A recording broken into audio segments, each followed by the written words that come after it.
ሰላም ጤና ይስጥልን አድማጭ ተመልካቾቻችን ግንቦት 6 2017 ዓ.ም ዕለታዊ መረጃዎችና ዘገባዎችን ይዤ መጥቻለሁ። ዘገባና መረጃዎችን ወደ እናንተ እያደረስኩ አብራችሁን ቆየው በለጠ ካሳ ነኝ።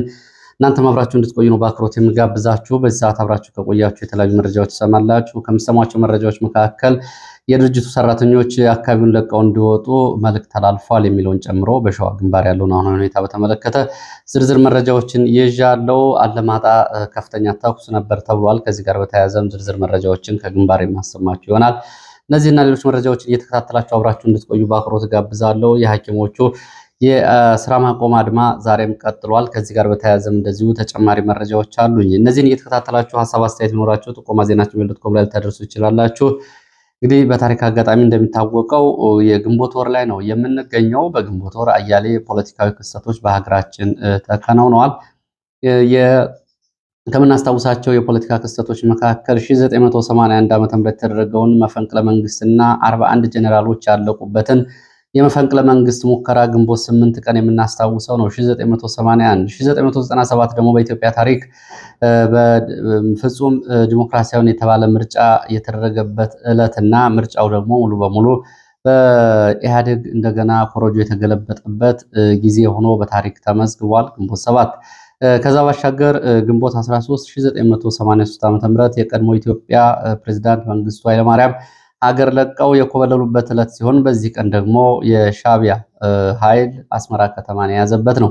ግንቦት 20 1983 ዓ.ም በተመሳሳይ ጊዜ ደግሞ ኢህአዴግ የሚባለው ህወሓት መራሹ ግንባር አዲስ አበባን የተቆጣጠረበት ጊዜ ነው። ከዛ ጊዜ ጀምሮ ግንቦት በርካታ የፖለቲካ ክስተቶችን እያስተናገደ የሚገኝ የፖለቲካ ጊዜ ነው። ለኢትዮጵያ የፖለቲካ ክስተት ማለት ይቻላል። የካቲትና ግንቦት ለየት ያሉ የፖለቲካ ክስተቶች አላቸው። የካቲት ላይም እንደዚሁ የምናስታውሳቸው የፖለቲካ ክስተቶች አሉ።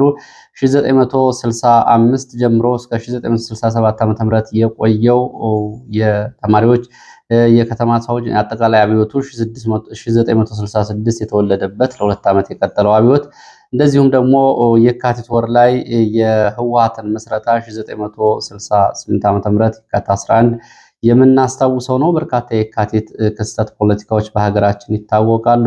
በዚህ ምክንያት ይመስላል ፕሮፌሰር ነገደ ጎበዜ ይድረስ ከየካቲት ለግንቦት የሚል ከአሁን በፊት አንድ መጽሐፍ አሳትመው ነበር። ይህንን ክስተት ተከትሎ እንግዲህ በመግቢያው ይህን ካልኳችሁ ዛሬ የካቲት 11 1968 ዓ.ም በደደቢት በረሃ የተመሰረተውና 17 ዓመታትን የትጥቅ ትግል አድርጎ የኢትዮጵያ ማዕከላዊ መንግስት ከተቆጣጠረና ለ30 ዓመታት ያክል ካስተዳደረ በኋላ ከ2010 በኋላ በህዝብ አብዮት ወደ መቀሌ የተገፋው ህወሓት ተከታታይ 4 ዙር ጦርነቶችን አድርጎ የፕሪቶሪያዊ ሰላም ስምምነትን አድርጎ ተከታታይ ውይይቶች ጊዜያዊ አስተዳደር በ2 ዙር በ3 ዙር ተዋቅሮም ሳይሳካ አሁን ፓርቲው ህወሓት መሰረዙን ዛሬ ብሔራዊ ምርጫ ቦርድ ይፋ አድርጓል። ብሔራዊ ምርጫ ቦርድ ህወሓትን ለመሰረዙን ይፋ ያደረገበትን መግለጫ ከዚህ እንደሚከተለው ወደ እናንተ አቀርባለሁ። ይህንን እንግዲህ ይሄ መግለጫ ተፈጻሚነቱን በተመለከተ ወደ ኋላ በአስተያየቶች እመለሳለሁ። የኢትዮጵያ ብሔራዊ ምርጫ ቦርድ ህዝባዊ ወያኔ ሓርነት ትግራይ ህወሓት ከፖለቲካ ፓርቲነት መሰረዙን አስመልክቶ የተሰጠ መግለጫ ይላል።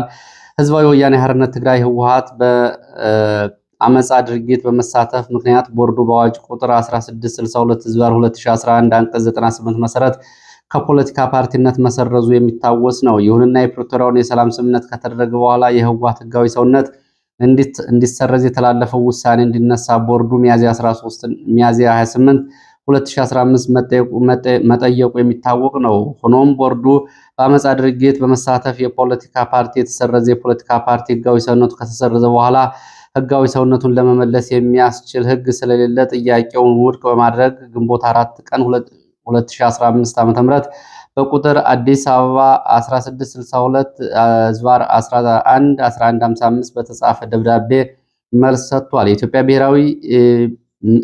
ብሔራዊ ምርጫ የፖለቲካ ፓርቲዎች ምዝገባና ምርጫ ስነ ምግባር አዋጅ ቁጥር 1162/2011 ለማሻሻል በወጣው አዋጅ ቁጥር 1332/2016 መታወጁን ተከትሎ ህወሓት በአዋጁ መሰረት በልዩ ሁኔታ ፓርቲ ሆኖ ለመመዝገብ ማቅረብ የሚገባቸውን ሰነዶች በመያዝ ባቀረበው ጥያቄ እንዲሁም ህወሓትን አስመልክቶ የፍትህ ሚኒስቴር በህግ በተሰጠው ስልጣን መሰረት ሰኔ 17 2016 ዓ.ም በቁጥር ፍትህ ሚኒስቴር 1/1345 በጻፈው ደብዳቤ መነሻ ህወሓት ህጋዊ ሰውነት የሚያገኝበት ህግ መሰረት በማድረግ በቦርዱ ማሻሻያ አዋጅ መሰረት ለፓርቲው በልዩ ሁኔታ መዝግቦ ነሐሴ 3 ቀን 2016 ዓ.ም ህጋዊ ሰውነት ማረጋገጫ ሰጥቷል። በዚህ የህወሓት አዋጅ ቁጥር 1332/2016 ይህንን ተከትሎ ባወጣው መመሪያ ቁጥር 25 ዝባር 2016 እና ቦርዱ ምዝገባውን ተከትሎ እንዲፈጸም የሰጠውን ትዕዛዝ ባለማክበሩ ቦርዱ በተለያዩ ጊዜ ማሳሰቢያ ቢሰጥም ፓርቲው በህግ የተጣለበትን ግዴታ አልፈጸመም። ከዚህ በላይ በአዋጅ ቁጥር 1332/2016 መሰረት የፓርቲው ህጋዊ የሚያረጋግጠውና በወቅቱ አምኖበትና ተስማምቶበት ከቦርዱ የተቀበለውን የፖለቲካ ፓርቲ ህጋዊ ሰውነት ማረጋገጫ አላውቅም፣ ህጋዊ ሰውነቴ በዚህ ሰነድ አይረጋገጥም በማለት ህግና መመሪያን ለማክበርም ፈቃደኛ አለመሆኑን ሲገልጽ ቆይቷል። ቦርዱ በአዋጅ ቁጥር 1162/2011 መሰረት በአመፃ ተግባር በመሰማራቱ የተሰረዘ ፓርቲ ህጋዊ ሰውነት የሚመልስበት ህግ ድንጋጌ የለኝም በማለቱ ግንቦት 4 2015 ለህወሓት ምላሽ ከሰጠ ከአንድ ዓመት በኋላ በአዋጅ ቁጥር 1332/2016 ግንቦት 27 2016 ሲታወጅ ህወሓት ይህንኑ ፓርቲዎቹን በልዩ ሁኔታ የሚመዘግበው አዋጅ በታወጀ በሁለተኛው ወር ሐምሌ 19 2016 ዓ.ም በአዋጁ ላይ በልዩ ሁኔታ የፖለቲካ ፓርቲ ሆኖ ለመመዝገብ እንዲቀርቡ በህጉ የተመለከቱ ዝርዝር ሰነዶች ይኸውም የፓርቲው ፕሮግራም፣ የፓርቲው መተዳደሪያ ደንብና የፓርቲው አመራሮችን ስም ዝርዝር ከፊርማ ጋር ለቦርዱ አቅርቧል። በሌላ በኩል ህወሓት ህጋዊ ሰውነቱ እንዲሰረዝ የተላለፈውን ውሳኔ እንዲነሳ በማለት ሚያዝያ 13 እና ሚያዝያ 28 2015 ዓ.ም ለቦርዱ ባቀረበው ጥያቄ ላይ በአዋጁ ቁጥር 1332 እና 2016 በልዩ ሁኔታ ፓርቲ ሆኖ ለመመዝገብ እንዲቀርቡ የተጠየቁት ሰነዶች አንዳቸውንም አያይዞ አላቀረበም። ይህ የሚያስረዳው ህወሓት ሐምሌ 19 ቀን 2016 ዓ.ም ያቀረበው ጥያቄ ሚያዝያ 13 እና ሚያዝያ 28 2015 ካቀረበው ጥያቄ በተለየ መልኩ በአዋጅ ቁጥር 1332/2016 መሰረት በልዩ ሁኔታ ፓርቲ ሆኖ ለመመዝገብ እንዲቀርብ ህጉ በሚጠይቀው መሰረት የፖለቲካ ፓርቲ ምዝገባ ጥያቄ ማቅረቡን ነው። ህወሓት ሐምሌ 19 2016 ጥያቄውን ሊያቀርብ አዋጅ ቁጥር 1332/2016 አውጆ ህዝብ በይፋ ተገልጾ በስራ ላይ ከዋለ ከሁለት ወር ካለፈ በኋላ ሲሆን በዚህ ወቅት የአዋጁን ዓላማ አፈጻጸምና በአዋጁ መሰረት በልዩ ሁኔታ ፓርቲ ሆኖ የመመዝገብ ሂደትን በግልጽ የታወቀ በመሆኑ ህወሓት ይህንኑ ሰነዶችን አያይዞ ለማቅረብ በአዋጁ የተጠየቀውን ምዝገባ ስርዓት በመፈጸም ምዝገባው ተከናውኗል።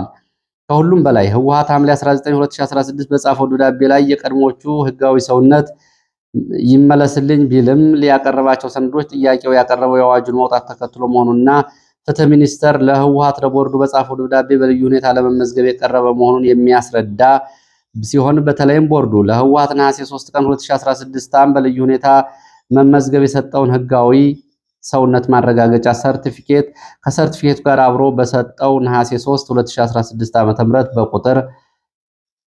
በቁጥር አዲስ አበባ 1162 ዝባር 11 ይቅርታ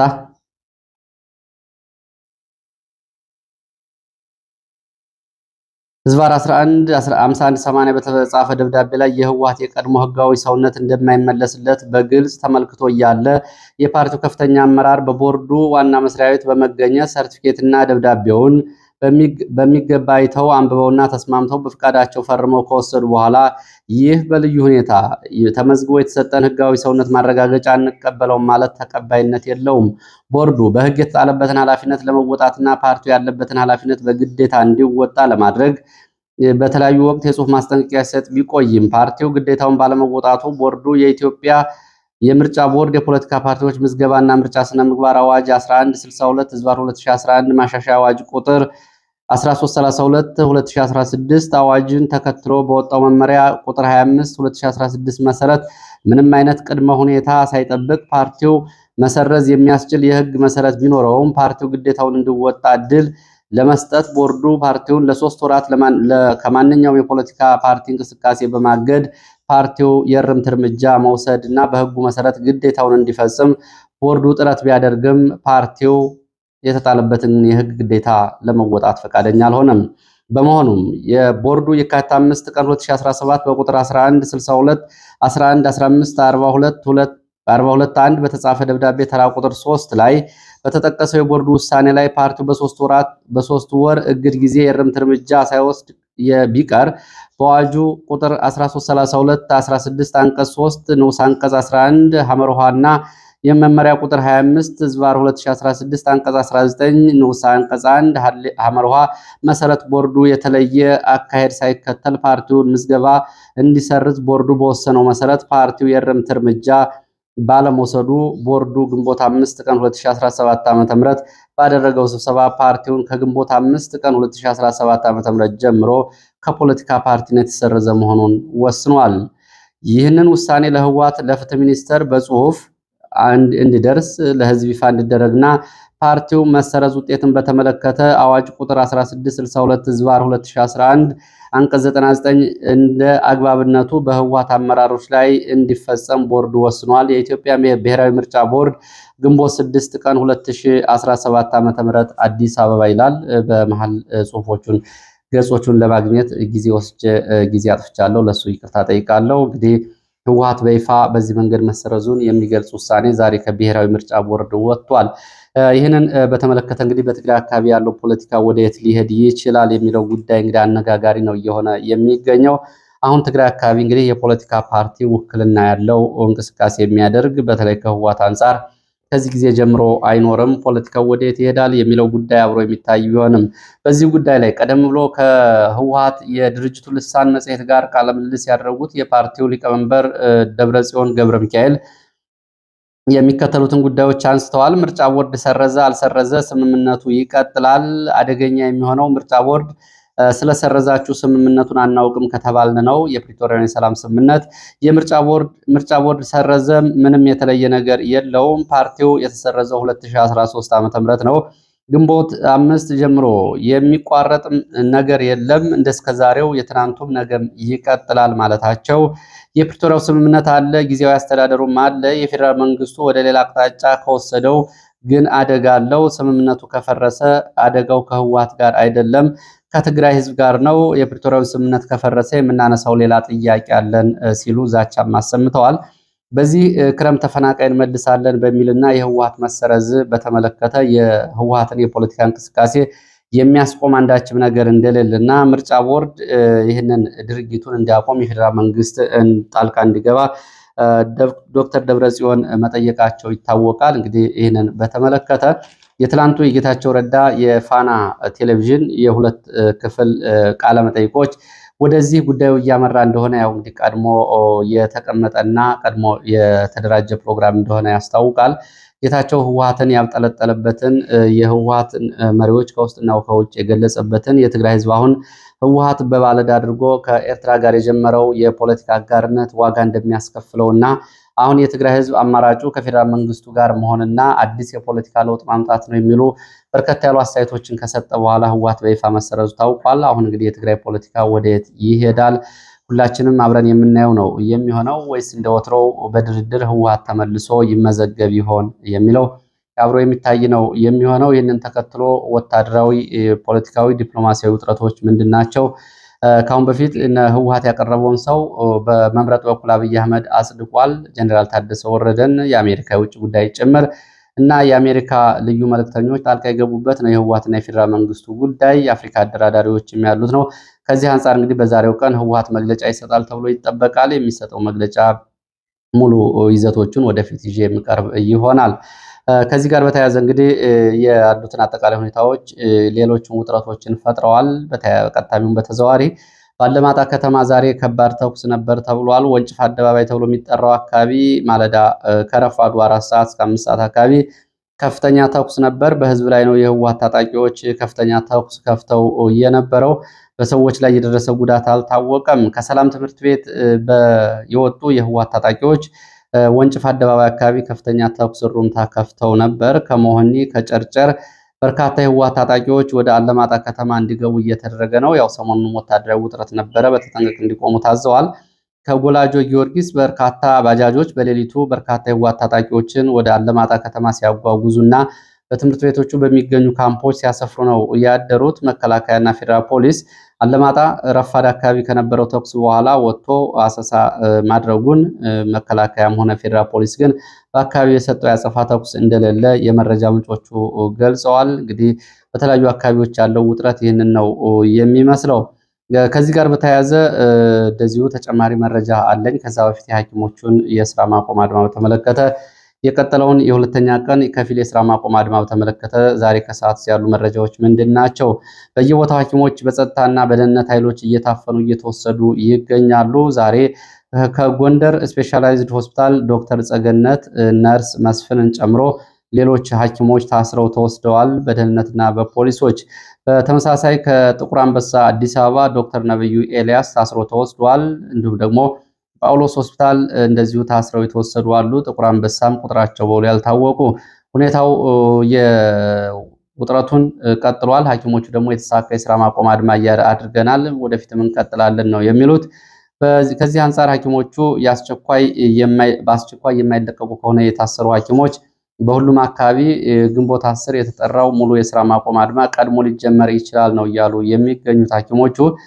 የህግ ባለሙያዎች፣ ሌሎች የባለሙያዎች ማህበራት ከሐኪሞቹ ጎን እንደሆኑ እየገለጹላቸው እንደሆኑ ይህንን የሰልፍ ወይም ደግሞ የስራ ማቆም አድማ የሚያስተባብሩ ሐኪሞች እየገለጹ ነው የሚገኙት። ከነዚህ መካከል የኢትዮጵያ መምህራን ማህበር እንዲሁም ደግሞ የኢትዮጵያ የህግ ባለሙያዎች ማህበር ድጋፍ እናደርጋለን፣ አይዟችሁ በርቱ ብለውናል ነው ያሉት ሐኪሞቹ። የጤና ጥበቃ ሚኒስቴር በዚህ ጉዳይ ላይ የተለያዩ የሚኒስትር ዴኤታና ሌሎች ባለስልጣናትን በአዲስ አበባ በሚገኙና በተለያዩ ሆስፒታሎች ልኳል። ከነዚህ መካከል የጤና ጥበቃ ሚኒስትር ዴኤታ ዶክተር ደረጀ ደጉማ ማስፈራሪያና ዛቻ አድርገዋል። በጳውሎስ ሆስፒታል ተገኝተው እንቅስቃሴውና ተቃውሞው የፖለቲካ ስራ ነው፣ ከስራ እናባረራለን፣ ከፍተኛ የመንግስት የስራ ኃላፊዎች ሐኪሞቹን ጉዳይ ይይዙታል፣ ባካችሁ ታገሱን በሚል ማስፈራሪያም ማባበልም ዛቻም ሲያሰማ ነበረ። አቤት ሆስፒታል ተጨማሪ ሐኪሞች መታሰራቸውን እንደዚሁ መረጃዎች ጠቁመዋል። ጳውሎስ ሆስፒታልም ከሰዓት በኋላ እንደዚሁ ልምምድ ላይ የነበሩ ሐኪሞች ተወስደው ታስረዋል ነው የተባለው። የጳውሎስ ሆስፒታል ሰራተኞቹ እስከዛ አሁን 9 ሰዓት ድረስ ቀርበው እንዲያመለክቱ እንደዚሁ ማስታወቂያዎችን አውጥተዋል። የፌዴራልና የጤና ጥበቃ ሚኒስቴር ሰራተኞች በአዲስ አበባ በሚገኙ የአዲስ አበባና የፌዴራል ሆስፒታሎች በሚባሉት ላይ ከሰዓት በኋላ እንቅስቃሴ አድርገዋል። ከነዚህ መካከል ቅዱስ ጴጥሮስ ሆስፒታል፣ ጥቁር አንበሳ ሆስፒታል፣ ዳግማዊ ምኒልክ ሆስፒታል፣ የካቲት 12 ሆስፒታል፣ አለርት ሆስፒታል፣ ቅዱስ ጴጥሮስ ሆስፒታሎች ሂደዋል ነው የተባለው። ከዚህ ጋር በተያያዘ ሌላ መረጃ ምንድነው? ኢንተርኔት ሊዘጋ ይችላል። የመምህራንም የሐኪሞችንም እንቅስቃሴ ተከትሎ ሊዘጋ ይችላል ኢንተርኔት የሚሉ መረጃዎች አሉ ነው የሚሉት የኢትዮጵያ ጤና ባለሙያዎች ማህበር። ያለው ሁኔታ አጠቃላይ ይህንን ነው የሚመስለው። እንግዲህ በእነዚህ 3 ቀናት ጥያቄያቸው የማይመለስ ከሆነ ከግንቦት 10 ጀምሮ ከአጠቃላይ የስራ ማቆም አድማ የሚያደርጉ መሆናቸው ነው እየተገለጸ የሚገኘው። የሆስፒታል ስራ አስኪያጆች፣ የጤና ጽሕፈት ቤት ኃላፊዎች እንዲሁም ደግሞ የጤና ተቋማት ተወካዮች ሰራተኞቹን እየሰበሰቡ የፖለቲካ ተልዕኮ ያለው እንቅስቃሴ ነው፣ ከዚህ ድርጊታችሁ ተቆጠቡ የሚሉ ማስፈራሪያና ዛቻዎችን ቢያሰሙም ሐኪሞቹ እኛ የጠየቅነው ዳቦ ነው፣ እኛ የጠየቅነው ልጆቻችን የምናኖርበት በልተን እንድናድር ነው፣ ከዛ የተለየ ምንም አይነት ጥያቄ የለንም። ከ30 ቀናት በፊት ጥያቄውን ስናቀርብ የመንግስት ባለስልጣናት ጉዳዩን አናንቀው ነው እየተመለከቱት። ስለዚህ አሁንም ጥያቄያችን እንዲመለስ ነው የምፈልገው፣ ምንም አይነት የፖለቲካ ዓላማ የለንም ሲሉ ነው የገለጹት።